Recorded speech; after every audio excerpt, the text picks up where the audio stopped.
अस्सलाम वालेकुम। औज़ु बिल्लाहि मिनश शैतानिर रजीम। बिस्मिल्लाहिर रहमानिर रहीम। इरफानुल्लाह आप लोगों के सामने मुखातिब हैं। पहले वीडियो में हमने जो सक्सेसफुल स्टोरी जो हमने लिखा था हस्बैंड वाइफ का, उस पे हमने जो वीडियो बनाई है, उसके बाद हमने बताया था कि भाई आप लोगों को हम थोड़ा सा इस सिलसिले में और भी कुछ बातें शेयर करना चाहते हैं। कि मैंने ये शेयर किया था कि भाई जब मियाँ बीवी जब एक घर में होती है तो उसकी कुछ लाइफ फिर उसके बाद शुरू हो जाती है, और वो लाइफ ये होती है कि कुछ रिस्पॉन्सिबिलिटी बहू पे आ जाती है, और कुछ रिस्पॉन्सिबिलिटी सास पे आ जाती है, कुछ रिस्पॉन्सिबिलिटी हस्बैंड पे आ जाती है, कुछ रिस्पॉन्सिबिलिटी जो है ना उसके घर के जो ससुराल वाले जो फैमिली कंबाइंड फैमिली है, तो कंबाइंड फैमिली में जब एक बहू इंटर हो जाती है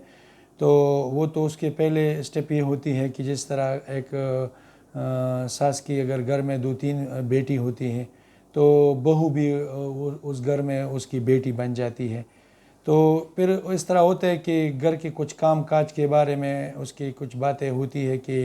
आप जो है ना सफाई का काम करेंगे, या रिस्पॉन्सिबिलिटी उस पर ज़िम्मेवारी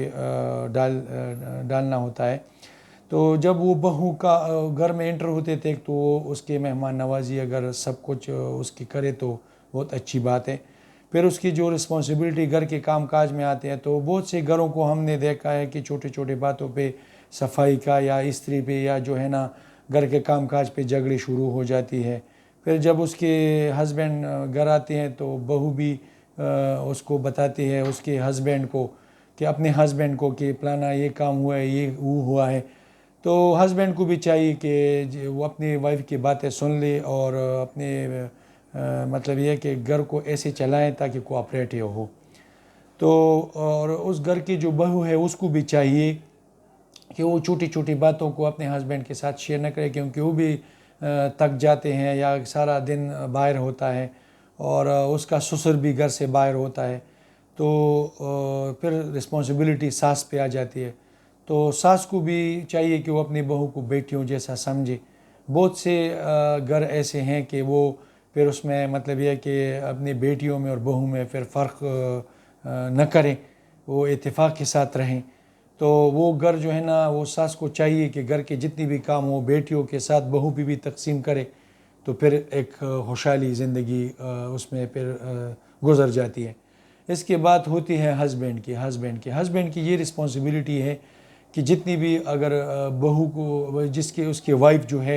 वो उसका ख्याल रखे और छोटे छोटे बातों पे झगड़े न करे, और बाकायदा जो है ना अपने वालिद वालिदा और सबका ख्याल रखे। जिस तरह उसकी जब शादी नहीं होती है तो वो अच्छा ख्याल रखते हैं, फिर जब वो बीवी आ जाती है तो थोड़ा सा उसका माइंड थोड़ा सा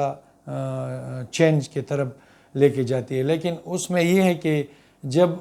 एक हस्बैंड और वाइफ दोनों में इत्तेफाक होती है तो इंशाल्लाह फिर उसमें झगड़े नहीं होते। फिर उसके बाद बच्चों के सिलसिला शुरू हो जाते हैं कि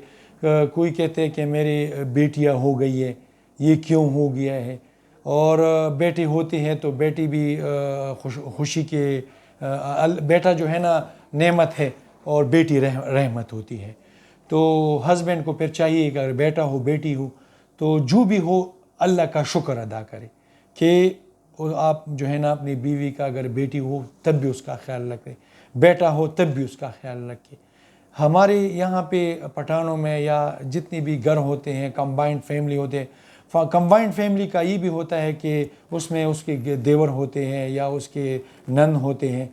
तो सबका जो है ना माइंड चेंज होता है। या अगर एक बाहर की बेटी अगर आपके घर में आती है तो ये उसकी बहन बन जाती है नंदों की, और सास और ससुर की बेटी बन जाती है। तो उसको ऐसे ख्याल रखना चाहिए। और फिर बहू को भी जिस घर से वो बहू आ रही है तो उसकी माँ को चाहिए कि बेटी को घर के काम काज सिखाएँ, उसके अखलाकियात सिखाएँ, उसको जो है ना सारे जो है ना जिस तरह इसने सास और ससुर के साथ जो टाइम अच्छा गुजारा हो तो वो फिर बेटी को सिखाएँ कि उसका फ़र्ज़ होता है कि उसको सबक उसके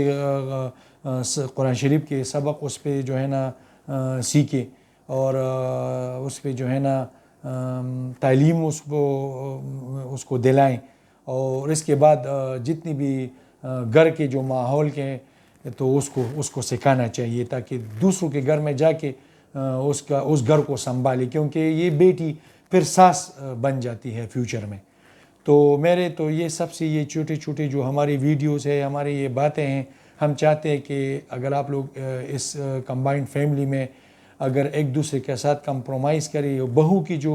آتی ہے گھر میں تو اس کے سارے دیور اس کے بھائی بن جاتے ہیں، تو اس کا جگہ خیال رکھنا ہے تو بھائیوں کی طرح خیال رکھنا ہے، تاکہ کمبائنڈ فیملی پھر سب کی طبیعت الگ الگ ہوتے ہیں، لیکن سب کو چاہیے کہ ایک دوسرے کے ساتھ گھر جب خوشحالی کی طرف گامزن ہو جاتی ہے تو ایک دوسرے کے ساتھ کمپرومائز کرتے ہیں، یعنی ایک دوسرے کی بات جو ہے نا وہ جو ہے نا اس پہ گزارا، اگر ایک بات بندہ تیز کرتے ہیں یا اس کو برا مان جاتے ہیں تو وہ کوآپریٹیو لے کرے، کیونکہ شارٹ کٹ لائف سے اگر ہم لوگ نکل گئے یا اگر ہم ایک کوآپریٹیو لائف کی طرف آ گئے تو انشاءاللہ پھر وہ دن دور نہیں ہے، ہم خوشحالی کی طرف آئیں گے، اور ہمارے جو ہے نا گھر میں جھگڑے نہیں ہوں گے، اور پھر جو ہے نا گھر میں صلاح مشورہ کر کے جب وہ بن جاتی ہے کچھ سبزی وغیرہ یا کوئی آپ کو سالن بن جاتی ہے تو یہ بھی گھر کا ایک حصہ ہوتا ہے، کہ کوئی کہتا ہے کہ میرا یہ چیز پسند ہے، کوئی کہتا ہے میرا یہ چیز پسند ہے، تو سب کوآپریٹیو مل ہو کے ایک ہفتے کا ٹائم ٹیبل بنائیں کہ ہم پلانا دن یہ چیز بنائیں گے ہم، تو اس سے بھی الحمدللہ گھر کے جو خوشحالی ہے وہ دوبالا ہو جاتی ہے، پھر جو ہے نا اس میں جھگڑے نہیں ہوتے، اور پھر اس کا ایک مثال بن جاتی ہے، کیونکہ جب آپ کی کوئی بیٹی پھر شادی کرے گا یا کوئی بندہ پوچھے گا تو رشتہ کریں گے، بیٹیوں کا بھی رشتہ کریں گے، بیٹوں کا رشتہ بھی کریں گے، تو پھر وہ لوگ اچھے کمنٹس دیتے ہیں، اور بہت سے لوگ آج کل جو شادی نہیں ہو رہی یا لوگ رشتوں کے تلاش میں ہیں تو اسی چھوٹے چھوٹے باتوں سے جھگڑوں پہ اور ہوتی ہے، تو پھر لوگ پوچھتے ہیں، پھر وہ اس کو بتاتے ہیں، تو پھر وہ رشتے نہیں ہوتے، تو اس سے بھی بہت زیادہ معاشرہ ہمارے بگاڑ کے طرف چلے جاتے ہیں۔ تو کائنڈلی آپ لوگوں کو سے ہمارا ریکویسٹ ہے کہ بھئی لائف اگر گزارنا ہے تو کوآپریٹیو کے ساتھ، کیئر کے ساتھ، عزت کے ساتھ، یعنی گیو ریسپیکٹ گیٹ ریسپیکٹ والی آپ لوگ لائف گزارے، انشاءاللہ اس سے خوشحالی آئے گی۔ آگے انشاءاللہ ہم اور بھی مزید آپ لوگوں کے لیے کچھ اچھے جو ہے نا ویڈیو بنائیں گے، انشاءاللہ آگے دیکھتے ہیں انشاءاللہ کہ ہم آپ کے لیے کون سا پھر اچھا سٹیپ لیں گے تاکہ آپ لوگوں کے لیے اچھا سے اچھا ویڈیو بنائیں۔ تھینک یو، والسلام۔